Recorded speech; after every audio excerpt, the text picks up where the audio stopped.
સારકુંડલામાં ઉનાળાની ગરમીમાં રાહત આપવા ઉષાબેન દિનેશભાઈ શાહ વરિયાળી શરબત કેન્દ્રનો શુભારંભ. સારકુંડલા તારીખ 30/4/2025 બુધવારના રોજ સારકુંડલાના નગરજનોને ઉનાળાની આકરી ગરમીથી રાહત અને શીતળતા પ્રદાન કરવાના શુભ આશયથી શ્રી દિનેશચંદ્ર બાલચંદ સુંદરજી દોશી ચેરિટેબલ ટ્રસ્ટ દ્વારા એક માનવતાભર્યું પગલું લેવામાં આવ્યું છે. ટ્રસ્ટ દ્વારા નવા બસ સ્ટેન્ડ સામે સવારે 9 કલાકે સંપૂર્ણ આયુર્વેદિક અને વિનામૂલ્યે વરિયાળી શરબત કેન્દ્રનો શુભારંભ કરવામાં આવ્યો.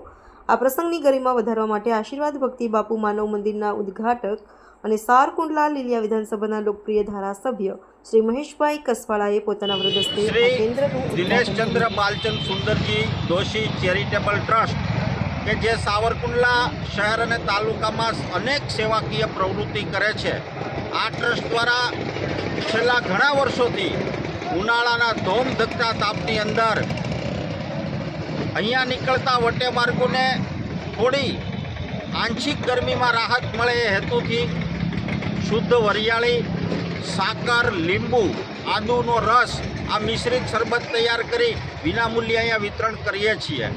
તે અંતર્ગત આજે સાવરકુંડલા શહેરમાં મહુવા રોડ ઉપર શ્રી ઉષાબેન દિનેશભાઈ શાહ શરબત કેન્દ્રનો આજરોજ સાવરકુંડલા માનવ મંદિરના મહંત ભક્તિરામ બાપુના આશીર્વચનથી સાવરકુંડલાના ધારાસભ્ય શ્રી મહેશભાઈ કસવાળાએ ઉદ્ઘાટન કર્યું અને સાવરકુંડલા નગરપાલિકાના પ્રમુખ મેહુલભાઈ ત્રિવેદીના અતિથિ વિશેષ પદે સાવરકુંડલા શહેરની NGO, સામાજિક સંસ્થાઓ અને રાજકીય અગ્રણીઓની વિશેષ ઉપસ્થિતિમાં આજરોજ ઉદ્ઘાટન સંપન્ન થયું.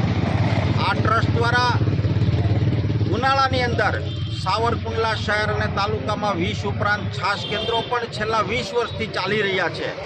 તેમજ ગરીબ જે માણસો હોય એની દીકરીને જે પહોંચી શકે ને એવા માણસોની દીકરીના લગ્ન વખતે સાડીની સહાય તેમજ શિયાળાની અંદર ગરમ ધાબળા અને ગરમ કપડાનું વિતરણ પણ આ ટ્રસ્ટ દ્વારા કરવામાં આવે છે. તેમજ વાવાઝોડા કે ભૂકંપ જેવી મહામારીમાં જે લોકો ઘર વિહોણા થઈ જાય છે ત્યારે તેમને હંગામી ધોરણે પણ 1-2 દિવસની અંદર જ કાચા મકાનો પ્લાસ્ટિકના આ ટ્રસ્ટ દ્વારા તૈયાર કરી આપવામાં આવે છે. તે અંતર્ગત આજરોજ સાવરકુંડલામાં વરિયાળી શરબત કેન્દ્રનો શુભારંભ છે એ કરવામાં આવ્યો છે.